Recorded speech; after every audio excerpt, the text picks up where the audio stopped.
Practice doesn't make perfect, practice makes permanent. Welcome to Trading Without Fear. And before we start this episode, I want to let you know that I'm not a financial advisor, but trading is risky, and you should understand all the risks before you enter into any trade. This information is for educational purposes only.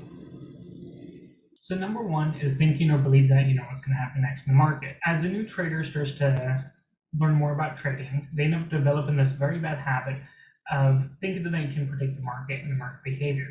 And this would be like saying that you have the ability to read every mind of every participant and anyone who can participate in that trade and know what position they're going to be putting on. Number two is profit goals. So the typical trader does not actually predefine their profit targets before entering into any trade. Oftentimes what ends up happening is the profit targets will change based off of what's happened in their past. So if they were in a really good trade that went up to 30% and then went to 10%, they may end up holding on longer, anticipating a bigger move.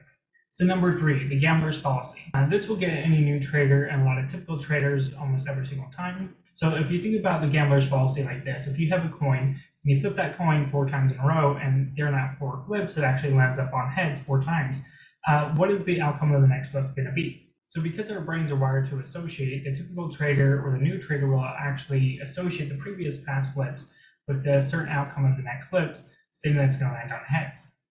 They end up doing the same thing with their trading. They take the past examples of patterns that they traded, and they try to incorporate that with the new pattern or the new trade that they're in, with it, and anticipating a very certain outcome. Now, in reality, with the coin flip, you still have a 50-50 chance of any outcome happening. It can land on heads, or it can even land on tails. You just don't know what's going to happen. So every moment in the market is unique, and whatever happens in the past has no bearing on what could potentially happen in the future. Number 4 is negative self-talk. Most people are harder on themselves than any person they know. The key to trading is emotional discipline. New traders are unaware of the toxic effects of negative self-talk. Examples of negative self-talk for a trader could be something like, I can't follow my plan, I can't take a profit, I can't cut my losses quickly, or I can't cut my losses at all, I can't be wrong on a trade. Those are some of the examples of negative self-talk. Now there's many more examples, and each example is going to be different based off of each trader. Some of them are even more personalized. It can be something as, I'm not smart enough, I'm not capable of doing this, or other various negative self-talk. So negative self-talk actually causes us to perceive market information as threatening.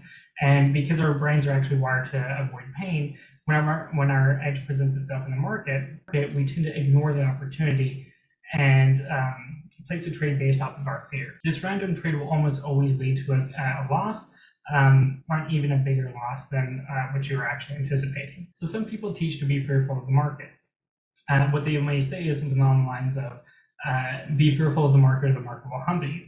Now, what they want you to develop is a fear of the market, and what you don't need to do is actually use fear to control your behavior while trading. Now, the reason why I don't think that you need to actually use fear as a means to actually control your behavior during trading is fear causes us to narrow our focus of attention onto the object of our fear to cause the very thing that we're trying to avoid. Now, instead of actually being fearful of the market, it's probably better to actually develop the idea of being respectful of the market. And when you understand that the market does not owe you money, and the money is available for you if you're able to take it, that's a better kind of a way to think about things instead of having a fear-based mind every time you get into a trade. So number 6 is mixing educators. It's not uncommon for a lot of new traders to actually learn trading from various different people, various different sources. And what ends up happening is they think they'll be able to help them with their learning curve and make it actually quicker so that they can advance faster in trading. But what many people, including myself, suffer from is the shiny object syndrome. The shiny object syndrome is basically meaning that you're trying to learn too many things at one time. For instance, as a new trader, the first several months or even a year, you're actually trying to learn how to read a chart properly, how to actually learn how to use technical analysis, trend analysis, and identify a specific pattern within the market. Now, another thing that you're trying to do as a newer trader is identify an edge. So when you're trying to actually trade, you need to develop the ability to see a specific edge in the market, whether it's a first green day pattern or a dip and rip or whatever the case is. You have to be able to develop the ability to actually see that first in the market. So when you're new, you're starting to learn a lot of different setups and a lot of different indicators and a lot of different information from person A, and then you start to learn more information from person B and maybe even person C. And one person will end up telling you to do one thing, and another person will tell you to end up doing something else. Oftentimes, the educators will actually tell you conflicting information. Some person may teach you to be very news specific. Other people may teach you to be more technical analysis specific. Some people use indicator A, while another person uses indicator B.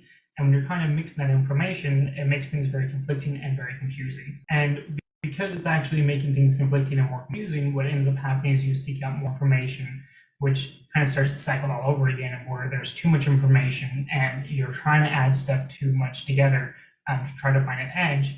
And it just kind of makes things a little bit more frustrating, and you end up losing more money. Now, the reason why I said educators and not mentors is because mentors are actually more of an intimate relationship, is a little bit more hands-on, and a little bit more one-on-one, versus an educator is somebody that you'll see online that's promoting themselves, maybe even promoting a service or a subscription service that they actually offer, a course that they offer. And because they're providing a course material, a lot of the times they're more hands-off. Unless they have students that's actually progressing a little bit more and showing a little bit more promise, they may end up working with them a little bit more often. But as an educator, they're not going to be having so much one-on-one time with every single person. You can identify an educator when you try to ask for help or try to ask for clarification.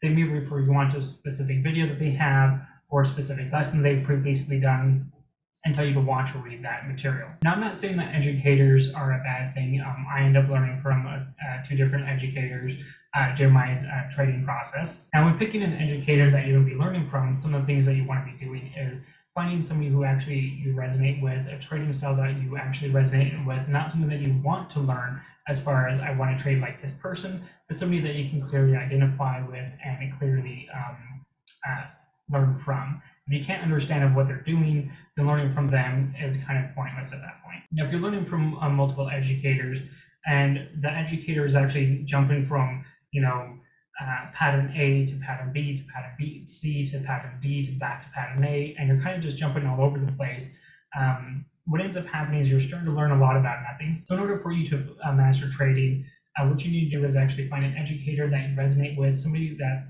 their information is clear and understandable. If you're always questioning of what's going on or what things are actually happening, or you don't understand things, especially over time, then that educator may not be resonating with your type of personality, and that's probably why you're just not understanding it. If you find an educator who are kind of talking the same lines that you understand, it's a little bit easier to actually pick up the information. So number 7 is a really big downfall for a lot of new traders, and it's scaling in and out of trades. A lot of newer traders waste a lot of time trying to learn how to scale in and out of trades. For a while, the new trader believes that scaling in and out of trades is a skill that they're developing as working, and they think they're also becoming a little bit more like the person that they kind of idolize in the stock market, and they're trying to develop the similar type of trading strategy that they are. Now, what the newer trader doesn't realize by learning how to scale in and out of trades is they're actually practicing bad habits. Practice doesn't make perfect, it makes permanent. Number 1 is over trading. A lot of new traders do have the bad habit of over trading, and when you're learning to scale in and out of a trade, what it does is it actually feeds into that over trading habit and makes that more cemented in your trading behavior. Number 2 is not being able to see the big picture or the overall trend of the move. What scaling in and out of the trade does is actually prevents you to see key levels in the chart where you should be averaging into, and areas where you should be actually positioning yourself for a much bigger move. Another thing is by scaling in and out of the trades, because you're already feeding the bad habit of over trading, what it also does is make it so you're not able to see clearly levels of support and resistance.